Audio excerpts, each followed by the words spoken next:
Welcome to the fourth episode of The Relay. We had a huge weekend and week of sports, and we're here to cover it all. On today's episode, we're going to try and do this as fast as we can as the World Cup has kind of pushed our timeline a little bit up. And so we're going to talk about NBA Finals Game 5, which happens tomorrow between the New York Knicks and the San Antonio Spurs. Can the Knicks close out the Spurs after the greatest NBA Finals comeback of all time? And then we're also going to talk about what happened yesterday and what's going to happen today in the FIFA World Cup. And for our quick segment today at the end of the show, I'll give out my UFC Freedom 250 predictions. If you don't already follow us on X, Twitter, that is Twitter, X, Threads, Instagram, YouTube, and TikTok at The Relay Media, please do so. And if you're not subscribed here, please give us a like as well. Please do that as well. Other than that, sit back, relax, and let's run the relay.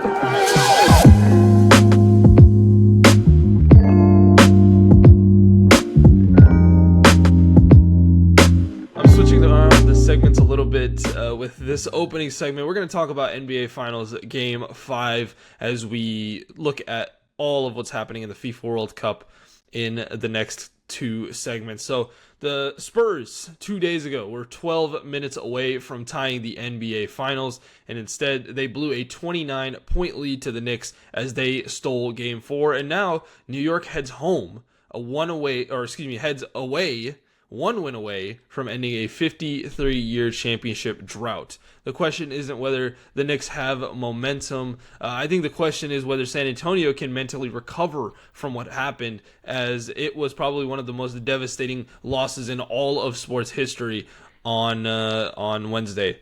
I think let's just start out by just keying in on what the defining matchup was in Game 4, and it was between the two superstars. I think it's not necessarily how some people may think it is. It is Brunson versus Wembanyama, and the chess match that has been going on between coaches with those two pieces.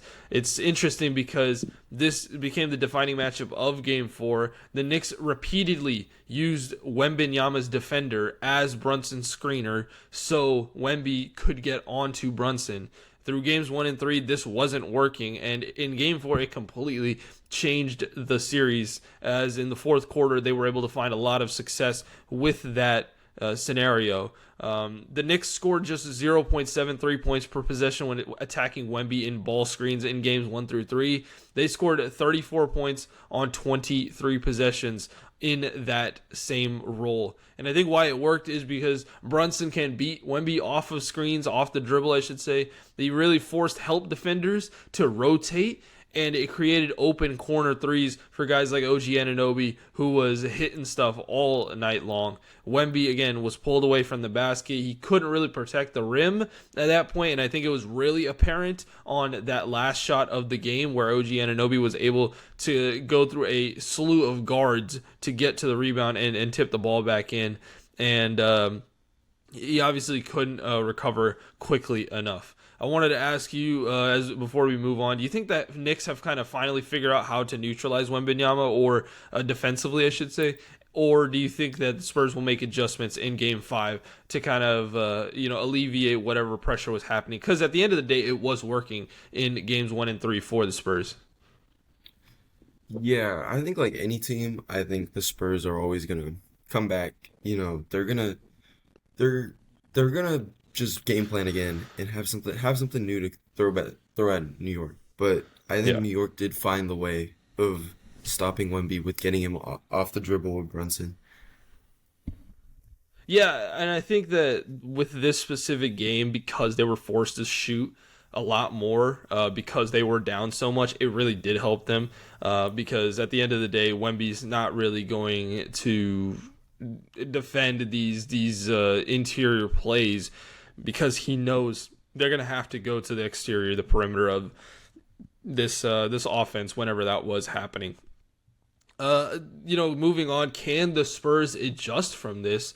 The Spurs spent all game trying to avoid the Wemby switch onto Brunson. They used the pre-switches, which I think really messed up the defensive momentum when it comes to leaving those three-point shooters open. They really did send help defenders. They rotated weak side, and it didn't really help all that much. So Mitch Johnson's going to have to decide, is he going to go with option A, which is keep protecting Wemby from Brunson, or is it going to be option B, which is let Wemby guard Brunson one-on-one? Now, that presents positives and negatives. I think in terms of the jump shooting department and also the driving department, Jalen Brunson's not going to be able to go anywhere on Wemby. But I think it also leaves other shooters open when there is opportunity off of a screen. But that doesn't go against saying that Brunson can't shoot. He obviously shot a big three to cut the lead to 1 in that fourth quarter over Victor Wembanyama. So this is going to be a big key for Game 5. Where are they going to go in terms of the defense? The Spurs, I think, spent 3 games trying to solve Jalen Brunson, and to an effect, I think it was okay. But Brunson really did solve them in Game 4. And another guy that I thought really had a huge game in Game 4 was OG Anunoby. And not just because of the game-winning tip-in at the end of this game, but he had 7 made three-pointers in Game 4.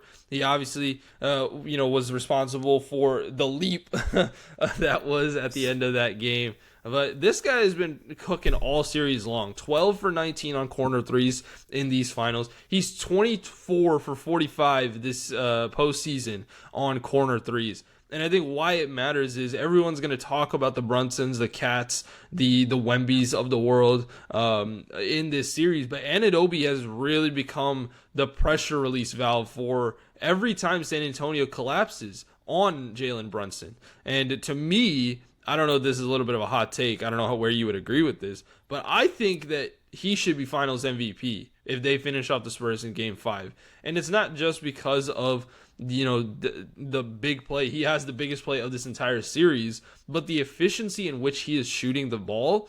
Sure, he has less points than Brunson, but he's way ahead of Jalen Brunson in terms of efficiency of shooting. I think he's only 23 points behind Brunson on much better shooting. So I think to ask, you think OG Anunoby is the biggest factor that is left in this series? I really do think so. I've been saying this from the beginning that I think that the Spurs have game planned too much on defending Brunson that they've completely forgotten about OG. And that's starting to hurt them now, especially, with this last game. We saw that a lot more.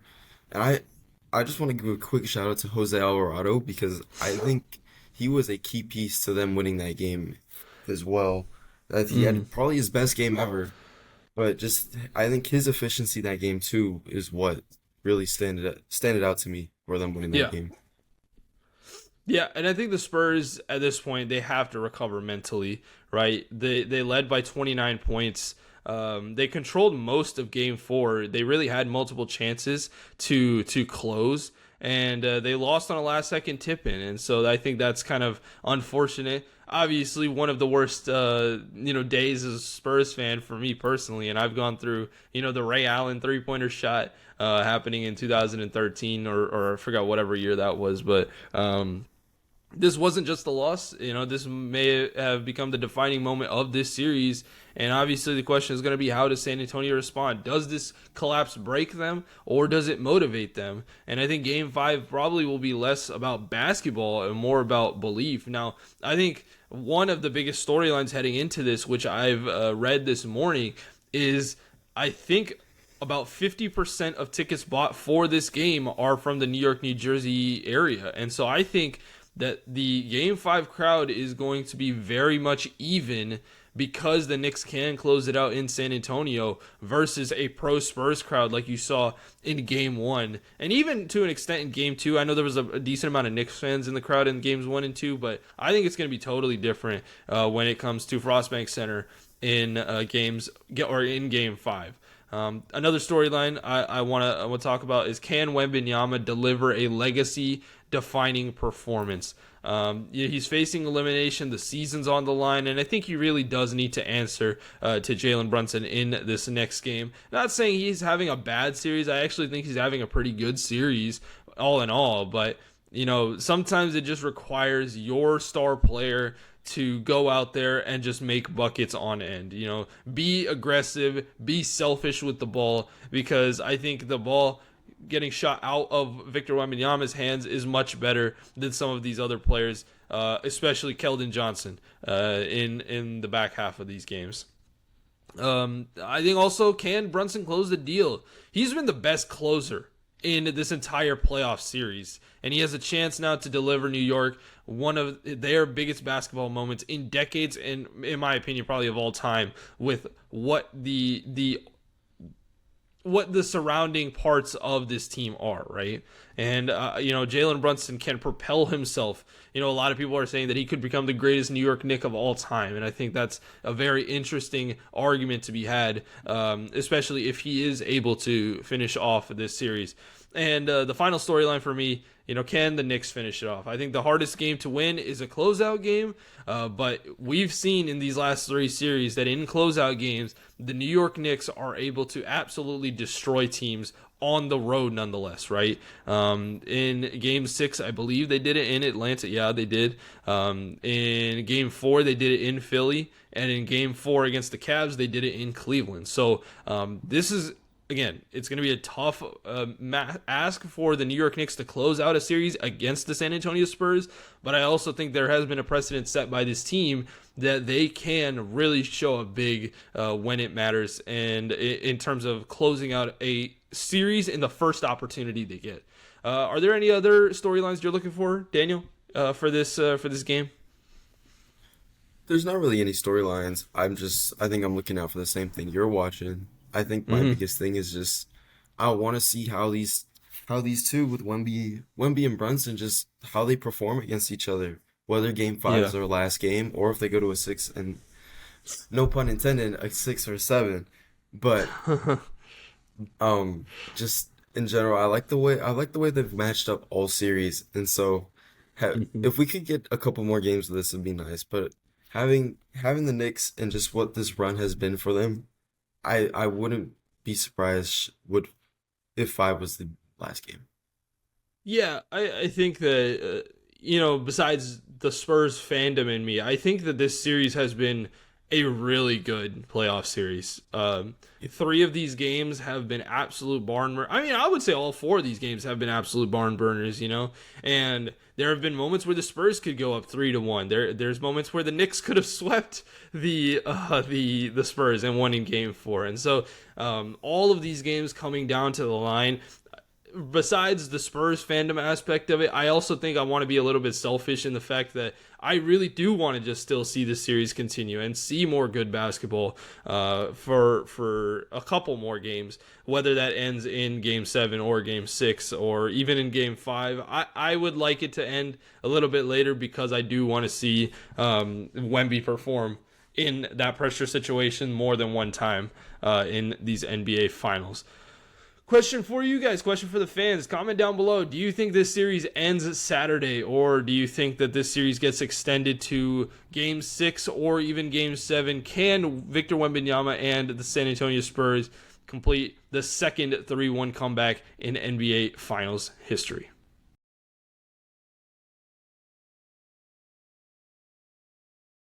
Moving on to our next segment, Matchday 1 of the FIFA World Cup is in the books, and Group A had both matches, and the hosts got exactly what they wanted. Mexico opened with a World Cup with a win in front of 80,000 fans at the Azteca. South Korea battled back for 3 points in, I believe it was Monterrey. I don't know if it was Monterrey or Guadalajara, but...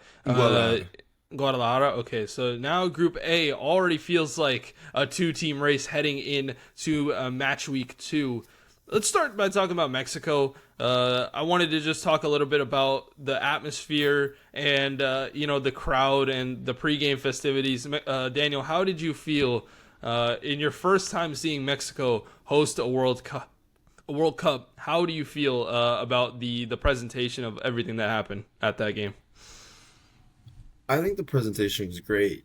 Watching everything just go down, how the fans were, the atmosphere, makes me feel proud to be a Mexican. It makes me feel very proud that my country gets to host this tournament once again.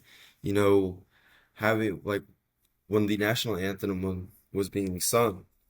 Just this it being echoed throughout the stadium because everybody in there was singing it.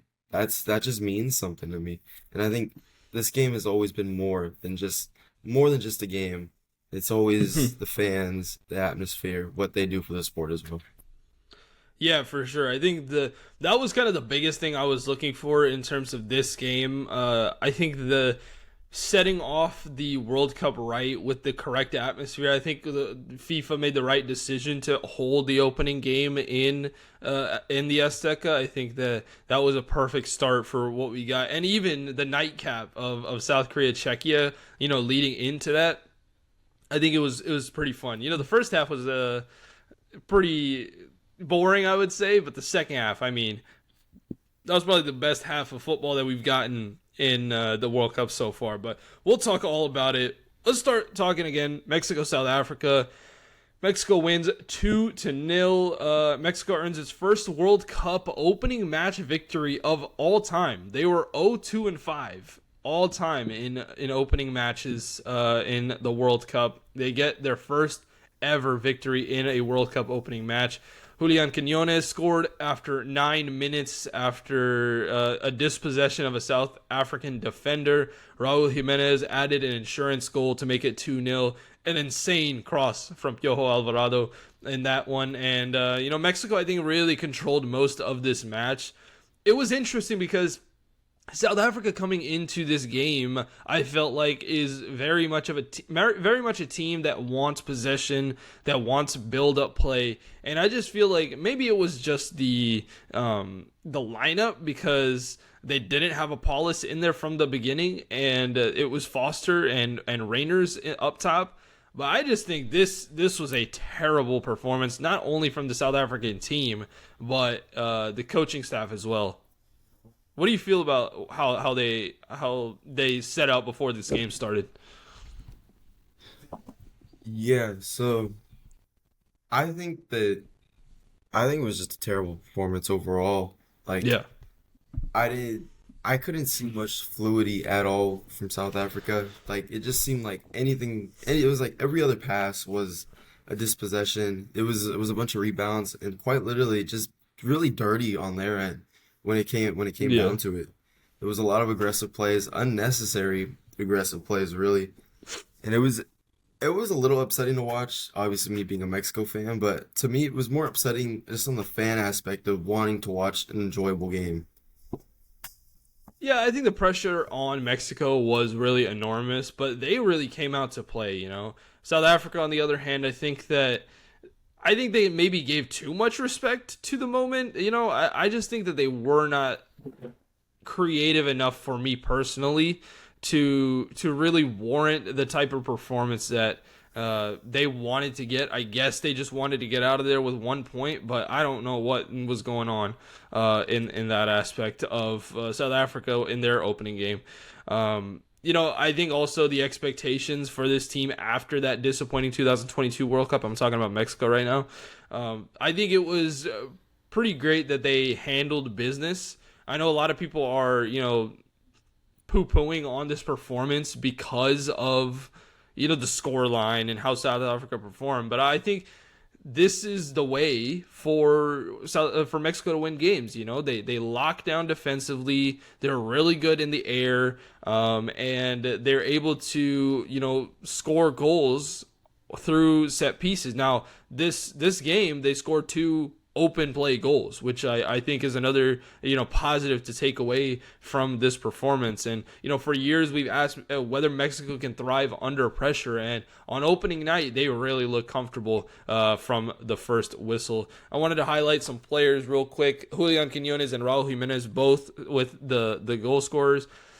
Julian scored the first goal of the 2026 FIFA World Cup. It's the earliest opening match goal since 2006. And obviously this really gave Mexico momentum. And then Raul, first World Cup goal in 3 tournaments, 46th international goal for Raul, and he's now tied with Jared Borghetti for second all-time in Mexican history. That kind of creeped up, I think. Raul has been a staple for this team for a long time, but now he's second all-time in goal scored for Mexico.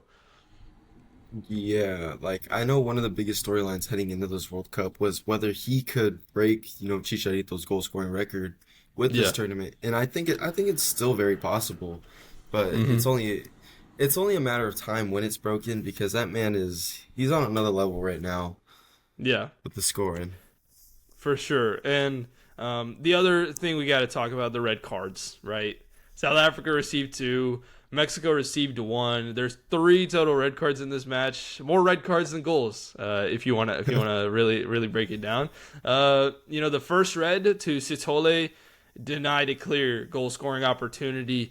To I believe it was Brian Gutierrez who was running through, and I think again, is it on the softer end of red cards? Sure. I still think it is a red card, though, at the end of the day. Then the Zawane red card was crazy to me. Like, he did strike Roberto Alvarado in the face.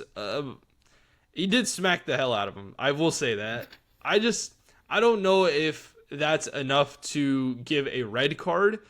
Obviously, though, if it does go to VAR review, you kind of have to either call it a red card or not. You can't go to VAR review for a yellow card, which I think that deserved, but I think it still was a foul. I think it still deserved a card, and red was what the referee gave. The only Mexico red card to Cesar Montes, I think, was a really terrible play. Received a red card late in stoppage time on legitimately like the only South African attack that happened that entire half. And I was thinking to myself, I think this red card is worse than if Mexico would have given up a goal at that point. Because you lose Cesar Montes for a game against South Korea, who is dangerous in the attack. We saw that against Czechia in their comeback win. And obviously, Edson will probably start. Will the drop off be that drastic? I don't know, but I also think that he would have been a big piece to a Mexico win if they were going to get one against South Korea. So I just think it was a stupid play, and we'll see how much of an effect this really does have on Mexico when it comes to the South Korea game. South Korea, on the other hand, they complete a comeback. They won 2-1 against Czechia. Before we get to that, actually, Daniel, is there any other closing thoughts you want to have for the Mexico game? Any other takeaways? Not necessarily takeaways. I think yesterday's game set a precedent on just what the reffing will be like in this tournament. Yeah. Three red cards, yeah. It's a bit much. I didn't agree with the decisions on maybe one or two of them, but I think Mm-hmm. it sets a precedent on that they're really not going to take like anything for they're not going to take anything, and they're going to call Yeah. it how it is, how they see it. So should hopefully Yeah. be a good thing. I also think one of the rules that I really like that had been implemented the last two games was the clock timer, which I also Oh think yeah. really does help the game, and then also the timer to get substitutions in, which prevents time wasting in that scenario. And so I think those really worked in these last two games, and hopefully they help out in the next couple. Now let's move on to South Korea. Again, as I said, they get a comeback win over Czechia 2-1. South Korea did dominate most of this game, but Czechia scored the first goal against the run of play on a throw-in, directly from a throw-in from Krejci, who is an insane goal-scoring defender, I guess. Korea responded immediately. Oh Hin-gyu scored the winner off the bench, and a lot of people are now thinking, should he start in the next game versus Mexico? For 60 minutes, I thought Korea really controlled the possession. They created chances. They forced multiple saves out of the Czech goalkeeper, but it was interesting because all up until that point, South Korea, I felt like were on a path to win regardless of this. But when that Czechia goal happened, I was like, this is not looking good. They're not. I don't know their ability to really break down this line at the end of this game. But, a lot of teams panic in that situation. They did not. South Korea, showed a lot of resilience of any team that we've seen so far in this tournament. I know there's only been two games, but that was a really impressive win by them. Yeah, it was impressive. I didn't get to watch this game as much because I had to Yeah. work last night. But you were texting me about it, and I went back and watched the highlights. Yeah. And it seemed like a pretty good game. You know, that chip, I think it was the first goal was the chip, I Yeah, want to Huang and say. Baum with the chip. Yeah, it was beautiful. That was probably one of the best chips I've ever seen. I Yeah. think I think the South Korea team does match up great against Mexico. I think we're in for a good game come next Thursday. I Hmm. like My biggest thing is obviously the defense of Mexico. Just we don't know what that's gonna perform like against the attack we saw last night. I think South Korea may dominate on the ball a lot more against Mexico, but I think it's only we there's only one way to find out. We'll see. Yeah, I think it's probably going to be a little bit more back and forth versus where it was just Mexico possession for a large majority of the game against South Africa. But I think this back and forth game is going to present a really fun game for us when it comes to it. Lee Kang-in, I thought, was phenomenal against Czechia in this game. He was a constant threat. He did draw defensive attention all night long, but he was really good at his one-on-one dribbling and chance creation, especially in that first half where I thought it was really, lethargic from both teams. He was kind of the only guy I would say that really, was a firecracker in this game, really, pressed the issue and wanted to get out and try and take defenders on one-on-one, which has a lot of people questioning why he is benched at PSG. But Huang and Baum, as you said, brilliant equalizer.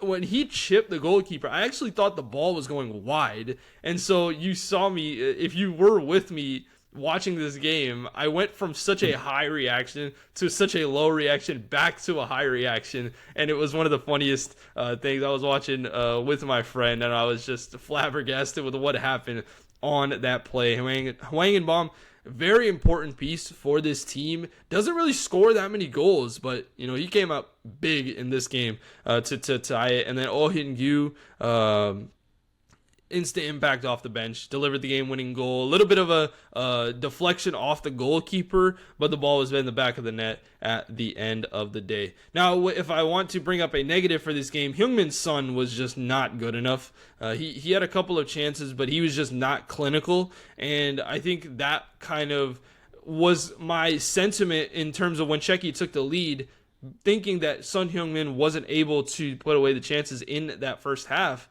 That's why I thought that there's no way that this comeback's happening. But I think even though Son didn't play that well, I think it's a good sign moving forward that they still won. They were able to get a lot of good stuff out of their bench players. And I think that if Son starts finishing his chances, his team does become a lot more dangerous when it comes to the game against Mexico and the game against South Africa in match week 3. Let's take an update on the Group A standings. I think Mexico they are ahead. They have 3 points with a +2 GD. South Korea on 3 points with a +1 GD. Czechia is in third place with 0 points and a -1 GD. And South Africa in 0 points with a -2 GD. Let's just look quickly into the biggest storylines heading into match day 2. Mexico, South Korea, this is going to be a group winner showdown. Both teams sit on 3 points. Both teams won. They looked impressive. A win almost guarantees advancement for both of these teams. And then on the other side, can Czechia recover? They played well defensively for long stretches, but they really couldn't hold the lead. Now they face must-win territory against a South Africa team that I personally thought could have probably got a win against them or even a draw. But I don't know anymore if they're going to play like they played against Mexico. And South Africa, are they already in trouble? I just did not like this performance at all. Can they recover against two teams that are probably not better than Mexico in this current state, especially with the home field advantage as well? But also, they got 2 players suspended, and the goal difference is already negative. So South Africa may already be playing for survival on match week 2.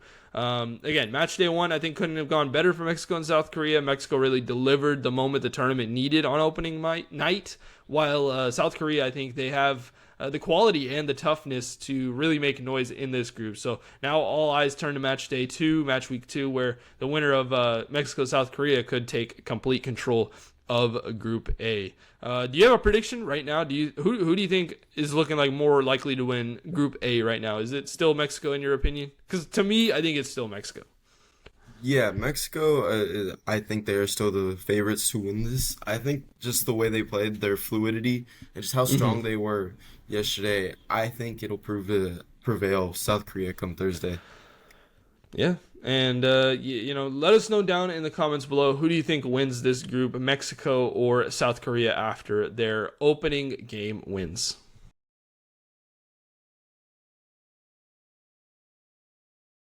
Two games are down. Two games to go today, with the USA and Canada having their opening matches as hosts in the FIFA World Cup. Let's just begin talking about the USA game. The wait is finally over. USMNT begins its home World Cup journey Friday, today, at SoFi Stadium. And while Paraguay, I don't think, is the toughest opponent of this group, I think it is a game that's going to define where this team is going, and it's going to define the tone of this entire tournament for the USMNT.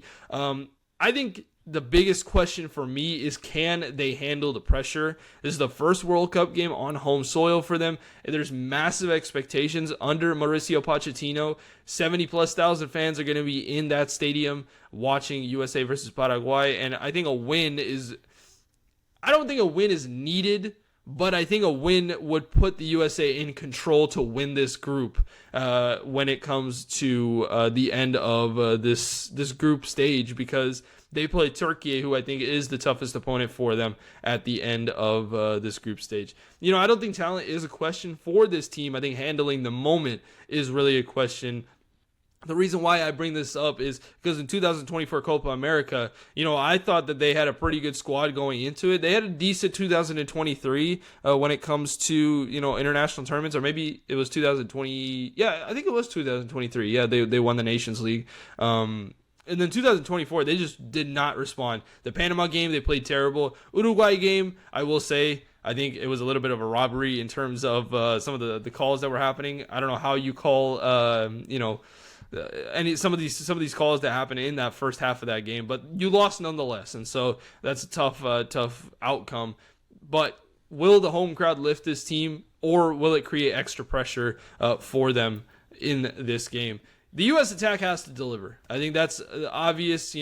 They have been delivering over these last couple of games. They've scored 2 goals, 0 goals against Portugal. Then they scored 3 goals against Senegal, and they scored a goal against Germany. And these are some very tough opponents that they've scored goals against. In the previous windows, they scored 2 goals against Paraguay. They scored 2 goals against Australia. They've scored, I believe, 2 goals against Japan's B team.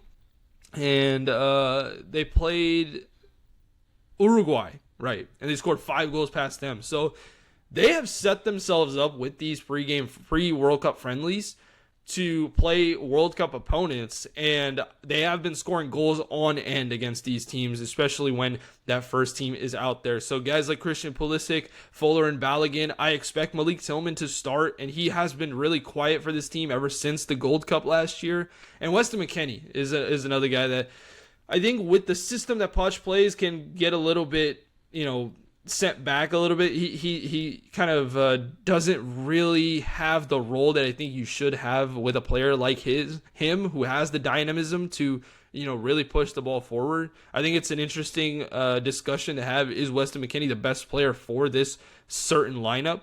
But he certainly has come up big in moments, especially in the corner kick department and in the heading department. USMNT, again, has consistently found goals over the last year, but I think with the pressure, can Pulisic, can Balogun be clinical in the moments where they have a lot of chance creation? Looking into this game, Daniel, do you think the U.S. has enough firepower to score against this Paraguay defense, which is pretty good? And do you think that the moment will be too big for them, or will it be more like the Mexico game where they're going to be ready and hungry, and they'll be able to score some goals and get a win? I have a feeling with this game, I think they'll struggle a little bit at first with this Mm-hmm. defense, but I think they'll manage to open it up and get in there. I fully Yeah. expect this U.S. team to beat Paraguay. I don't think this Okay. Paraguay team is all too strong, I guess. My biggest factor, I think, in this game, though, is like you brought up the fans. I don't Mm-hmm. think this is something that these players have ever really experienced before, in a sense, because I feel like playing for this national team, they haven't they're not going to experience a national team crowd like this. They haven't experienced, I should say, a crowd like this until today. And what is Hmm. should be 70,000 plus in a stadium cheering for the United States, which is great. I think that proves how much soccer has exploded in this country. And I hope they take advantage of that and win this game tonight. Yeah, and looking at the Paraguay side, I think it is quite insane that Julio Enciso might actually play in this game after he suffered a thigh injury in the pre-World Cup friendly. I believe I don't know who they were playing, but that was a tough loss for them. And I think Paraguay can only go as far as Julio Enciso goes. And so if Julio Enciso sits out this game, I think that USA will win. I think for sure. I think I would put it even in a higher chance than even I'm looking at. They have some other great players. They have Miguel Almiron, Omar Alderete, Gustavo Gomez. Is a big part of this team, and so they are a really physical and organized South American side that's dangerous on the counterattack, and they have some defensive players that can really stifle some of the American offensive possessions, but I think if they don't have Enciso in this game, the counterattack becomes much less dangerous. And so that's why I think with Enciso, I think this game is probably looking at like a 3-1 in the U.S.'s favor. I'm not saying defensively they would improve, but you could see a 3-2 if Enciso does play. I think he commands that much of talent when it comes to Paraguay's attack. Paraguay, again, they might not have the star power that the USA has in terms of individual players, but they have the quality to really punish mistakes, which we have seen a lot of defensive mistakes happen without Chris Richards. Now, with Chris Richards, I think that does improve, and we'll see if Chris Richards does start at the end of the day for this team. Again, the biggest threat, Julio Enciso, creative playmaker. He can create chances out of nothing. He is the most dangerous player in Paraguay's attack. And I think that if he does play, this will be a much tighter game than what we expect if he doesn't play. You have some keys to this matchup before we start, or actually, I'll just start with the keys to the matchup. I think the three keys for this game, I think that for the USA, they got to win the midfield battle. Tyler Adams is going to, and Weston McKennie for that matter, is going to play against a very physical midfield when it comes to Paraguay. I think it's important for Tyler and Weston to set the tone early in this game. Containing Enciso if he plays, don't allow him space in between the lines. He is a winger, and so I think it's going to be very important for the wing backs like Dest and also the third center back like Alex Freeman to be there. And I don't know how or why he dropped off the face of the call, but we're going to keep going on with this preview nonetheless. Again, I think it's important that Freeman and Dest are able to put a man on him because he will be playing on that side. Or if it's on the opposite side, I don't remember if he plays left or right. Robinson and Ream or Richards are going to have to be very important when it comes to defending Miguel or Julio Enciso. And then the third key for this game, start fast. The home crowd is going to be electric, and similar to how Mexico scored within the first 15, 20 minutes of the game, they actually scored within the first 10 minutes. I think an early goal will swing momentum completely in the U.S.'s side, and I think they'll start pouring it on after that one. So, let's get some predictions. Daniel, I know you alluded to it earlier. What's your prediction for this game, and what do you think is going to happen in this one? Yeah, my prediction for this game is I think it'll be a 2-1 USA win. I think Paraguay will get it going early. Like I said, I think the US will struggle a bit. I don't think they'll be as fast as to get going. I think Paraguay might even get one goal in during that time. Yeah. But I expect this team to turn up the Jets either the late first half, early second half, and just keep that momentum going. Get two in, get an easy 2-1 win here today. Yeah, I think this game has a lot of moving parts, which could change my prediction for this one. I am going to assume that Enciso and Chris Richards both start this game, and so that kind of cancels out the both issues that I have if they were not to start. And so I'm going to go with the original prediction that I had before this tournament started. I think the U.S. is really good in the attack right now. They are finishing their chances.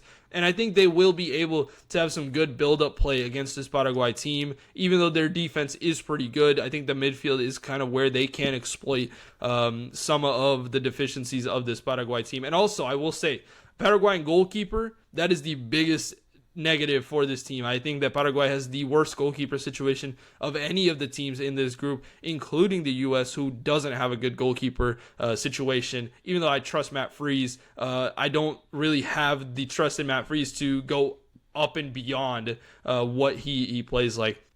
So I'm going to say USA 3, Paraguay 1. I know this Paraguay team doesn't necessarily leak goals all that often, but this is a USA team that is coming into this tournament as one of the best offenses, and I think they're going to feed off of this home crowd and win this game. But I will say, if Richards doesn't play, I see this as a much closer game. I probably will say a 1-1. But if Enciso doesn't play, I think it goes the opposite way. I think it's very difficult for this team to get goals, and I probably see like a 2-0 or a 3-0 from this game. But I'm going to say 3-1 USA in this one. I think the biggest X factor will be Balogun. Let's just move on quickly. Let's just do a quick preview of Canada. They will play in 3 hours from this recording. Finally gets its World Cup started, playing at home in Toronto. I think the expectations are sky high for Jesse Marsch's side, but standing in the way is a Bosnian team that you listed as one of your dark horses for this tournament. And this Bosnian team already proved during qualifying that it can punch above their weight, as they beat, I believe, Wales and Italy. Italy, I know for sure. I think they beat Wales in that first qualifying matchup. This is Canada's biggest opportunity. You know, it's its first World Cup match ever on home soil. It's entering this tournament on an unbeaten run, which I think goes to show Jesse Marsch's tactics are working. Granted, a lot of those are draws against some teams that I think they should have won against. But they haven't lost since October of last year. You know, some draws against some really good teams like Ecuador and Colombia show that they're really able to compete with quality opposition. My biggest issue for this team is the amount of injuries that have piled up for this team. You don't know if Tejan Buchanan is starting. You don't know if Alphonso Davies is starting. Moise Bombito is out for this tournament. And so this is arguably the most favorable opening match any co-host has in this tournament. But I think Canada has to take advantage. But they are a little susceptible with a lot of their injuries that are happening. And I think with Switzerland playing Qatar, and they're probably going to run up the score in that game, for me personally, I think it's important for one of these two teams to come out with a win. Similar to how South Korea had a win yesterday, I think one of these two teams have to come out with a win to kind of set expectations high, because both of these teams will play Switzerland in the next two. And they could lose both of those games. They could draw, but I think getting a win early is going to be important in this game.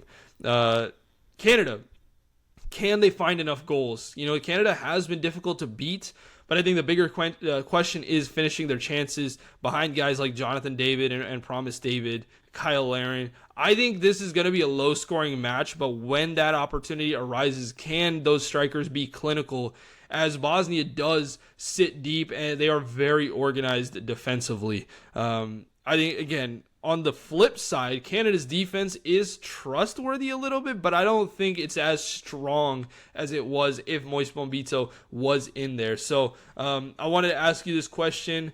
How effective do you see this Canada attack against this Bosnian defense? I still think this Canada attack can be good, you know, as long as Jonathan David is still there, I think they'll always have a chance. So I'd look out for at least, you know, him. I don't know much about this Bosnian defense, but from what I've seen, you know, they're pretty decent. You know, I'm not going to say they're a bad defense. They've definitely got a good defensive side, but I think just the way that this Canada team plays, granted, you know, they're not going to have their best players, a couple of them, but I think as long as Jonathan David's there, I think there's always still an attacking chance just with him up front. Yeah. And I think that, again, I think Canada's going to have chances. It's can they be clinical? They're going to be pressing high with this Jesse Marsch system, and so I think there will be opportunity to get turnovers in the attacking third of the field, but it is, again, can these guys put away the chances that they get? Because I have a little bit of a worry that they're going to come into this game, they're going to get a lot of chances, they're not going to put them away, and then Bosnia is just going to find a goal out of nowhere, which they have players that can do that. Edin Dzeko, final World Cup appearance for him, one of the greatest players in Bosnia history. He's still dangerous despite being in the twilight of his career. Armadin Demirovic, coming off of a 15-goal Bundesliga season, he could be Bosnia's most dangerous attacking player. You have Baraktarovic in the midfield. He's a dynamo. And so this is a Bosnian team. They don't necessarily have Canada's depth, but they have enough experience and quality to really punish mistakes in the middle part of the field and also the attacking third. I'm so excited to see a lot of the young rising stars of Bosnia in this game. I alluded to Esmir Baraktarovic in the previous couple of sentences. PSV Eindhoven winger, as you guys know, he's a really creative outlet on the flank, but sometimes can even play a little bit into the midfield. And then Karim Alabegovic, just 18 years old. He's one of the youngest players to watch in this tournament, and I think this is another guy that can really, make Canada pay off their mistakes if they were to have some. I wanted to ask you, which young core do you think works better in this? Is it going to be Canada's young stars? I guess they're middle-aged stars at this point. They've kind of aged out. But do you think Canada's stars will outplay Bosnia, or do you think Bosnia's young prospects are going to come out and make a statement in this one? I personally believe Bosnia's, young prospects are going to make a statement here. I think just they faced a lot of adversity getting into this World Cup in the first place. So they've already got quite the bit of experience of when it comes to big games, I guess, like that, in games that mean something. And Canada just, I don't know what it is with this Canada team. I think it's just the injury bug that's hitting them right now that is really, making me not believe as much as I want to in this team. Because they are a really good team, but without these core players, I just don't think they can do as much as if they were to have them versus they don't. So give me the Bosnian youngsters. Okay. And before we get to our predictions, the three keys to this match for me, for Canada, feed Jonathan David early, get him isolated against these defenders, and let him create chances to which, if he's on the top of his game, to me, he's the best striker in CONCACAF when it comes to the big three in terms of Balogun, David, and Raul. But he has not been there all that often, and so I think Balo and Raul have kind of surpassed Jonathan David in terms of the pecking order of the strikers, but he can easily get back to the number one spot for me personally. 2, don't let Edin Dzeko get service if you're Canada. You already down a defender, a young, great center back. Limit the crosses into the box and force Bosnia to create elsewhere. Force Bosnia to create between the lines, create with their midfield, take long shots. And also, Canada's got to use the crowd. 45,000 plus in BMO Stadium. And I think early momentum could completely swing the match. As I said in the USA game, an early goal for Canada can swing the match in their favor, and they can kind of just ride that momentum out for the rest of the game. Again, let's just put our money where our mouth is. I think this is going to be a draw. I think if everybody was completely healthy, I would have said a 2-1 Canada win. But I don't know if Davies is starting. I don't know if Buchanan is starting. And so with the loss of those two guys who are probably their most creative players, I don't think that they're going to be able to win this game. But they will be able to get their first points in a World Cup at a home World Cup. So I have Canada and Bosnia coming to a draw in this one, 1-1. Yeah, I kind of alluded to it just a little bit, but I think when it comes down to it, I think one way or another, this Bosnia team is gonna find a way to get Dzeko to be serviceable. I think it's gonna be a 1-0 win for Bosnia. Wow. Okay. I mean, I could definitely see that happening if, as I alluded, if Canada is not clinical with their chances, I think they could get really caught out with some of these young stars for the Bosnian national team. Well, we're going to have a lot of time between today and the next next podcast. So, is there any matches over the weekend that you're really looking forward to? I'll start. I'm gonna say on Saturday, I'm really looking forward to Brazil versus Morocco. Morocco has a couple of injuries with Abde and Aguerd both probably being out of this tournament, and I think those are big losses for this team, and I think their chances of upsetting Brazil and winning this group kind of tanked with those injuries. I still think they have an opportunity to draw Brazil in this game, but that's going to be such a big key in that one. On Sunday, I'm really looking at Japan versus Netherlands. This is a game where I had Japan upsetting Netherlands, and I think the Netherlands are kind of in a situation where they're struggling to find goals. Unless Malin and Gakpo are, clinical and just playing out of their mind, I don't think that this team is scoring enough goals to really give me confidence to get 9 points in this one.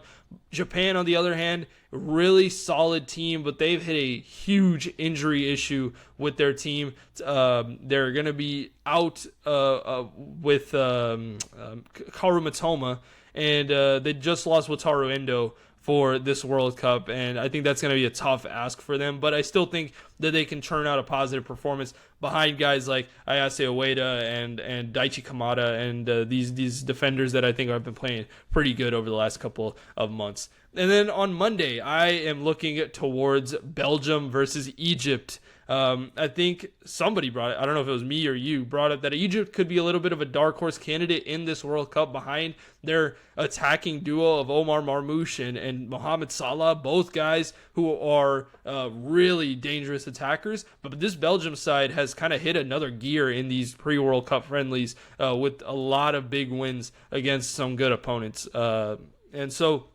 I think those games are the ones that I'm really looking forward to.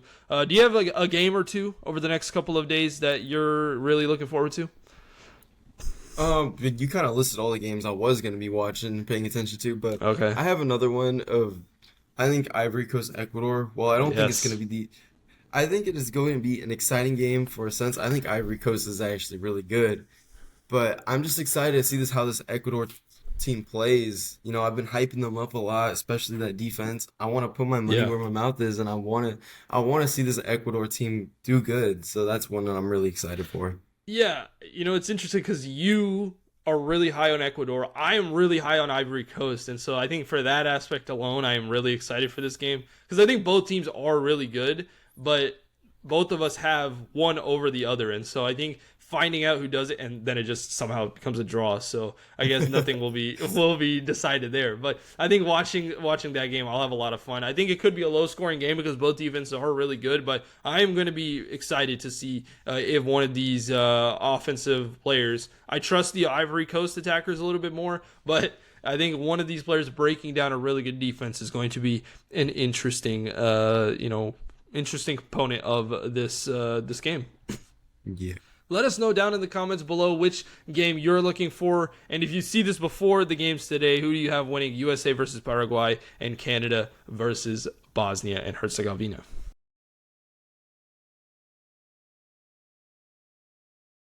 And to finish off this episode, it's just going to be a solo part of this video. I'm going to give my predictions for UFC Freedom 250. We got 5 matchups here. And I think this is a pretty decent card when it comes to it. I know a lot of people have not been enamored, I would say, with the card itself, but I think this is going to be a pretty insane card. Now, how they deal with the elements of possible rain on Sunday is going to be super interesting. But big sports weekend for me. USA plays on Friday, the Spurs play on Saturday, and then UFC Freedom 250 on Sunday. So this is going to be something I'm really locked in on. Let's start. Mauricio Huffy versus Michael Chandler in a lightweight match. I'm going to pick Mauricio Huffy. Michael Chandler's been out of the fight game for a very long time. I think his begging for trying to get a match with Conor McGregor is going to hurt him in this one. I do think that there is an opportunity for Michael Chandler to have a big comeback win. I just think I'm going to go with the guy that has been regularly fighting over these last couple of years. So give me Huffy in that one. Josh Hockett versus Derek Lewis. This was a last-second add to this card. I think Derek Lewis was dangerous in his prime, but I just think that he's past his prime now. Unless Derek Lewis gets just a big shot in the first round of this fight, I think that Hackett is probably going to win this one just based off of damage. So give me Josh Hackett. Sean O'Malley versus Ayman Zahabi in this bantamweight matchup. Again, interesting matchup stylistically for this one. Zahabi coming in with only 2 losses in his MMA career. I think Sean O'Malley wins, but I think this is going to be a very close fight, and I would not be shocked if Zahabi was to win, but I'm going to go with Sean O'Malley. I think that he's just a much better striker when it comes to, that department. Alex Pereira versus Cyril Gane, the UFC Heavyweight Championship match. This is a very close matchup. Pereira possibly becoming the first, or I think the first 3-division champion in the UFC. Cyril Gane had a decent first round against Tom Aspinall, which a lot of people are hanging their hats on, but I think Alex Pereira wins this one by decision. I think Pereira's striking ability, he obviously he is a little bit bigger, but he's going to be much faster than Gane, and I think that it won't be an early stoppage because I think Gane will be able to overpower him at times, but I think Pereira is going to win this championship, and we'll hopefully wait for a great matchup between Aspinall and Pereira. And then the main event, the UFC Lightweight Championship match, Ilia Topuria versus Justin Gaethje. These guys have been going back and forth with the jabs at each other. I think this has become kind of a staple in the Ilia Topuria pre-fight dynamic. Justin Gaethje doesn't care. I think that this is an interesting matchup because I don't necessarily think that Justin is the most talented fighter in terms of the last 4 opponents that Ilia has faced when it comes to Volk, Holloway, and Charles. But I also think he presents such a different issue for Topuria in the fact that he can take a lot of damage and he can also dish out a lot of damage. And we saw that he can stay with fighters, and if this goes into extended rounds, can Topuria keep up with Justin Gaethje for that? I think this will get extended beyond the first 2 rounds. I think this does go into 3rd round, but I think Ilia does win in that one just because I think that the damage is just going to pile up on Gaethje because he is going to be taking so many punches. He will be able to eat a lot of them, but I think that there's just going to be an accumulation that he's just not going to be able to get to, and so I think Ilia Topuria wins this one. Comment down below, who do you think is going to win these matches at UFC Freedom 250? Thanks for watching today's episode. We'll be back on Tuesday with much reaction to the NBA Finals, the FIFA World Cup, UFC Freedom 250, and a lot of other sporting events. Maybe the Canes can close out the Golden Knights in Game 6 before we get to the Tuesday episode. So thank you guys for watching. Again, please like, please subscribe, please follow us on Instagram, X, Threads, TikTok, and YouTube at The Relay Media. And other than that, thanks for watching, and we'll see you guys on Tuesday.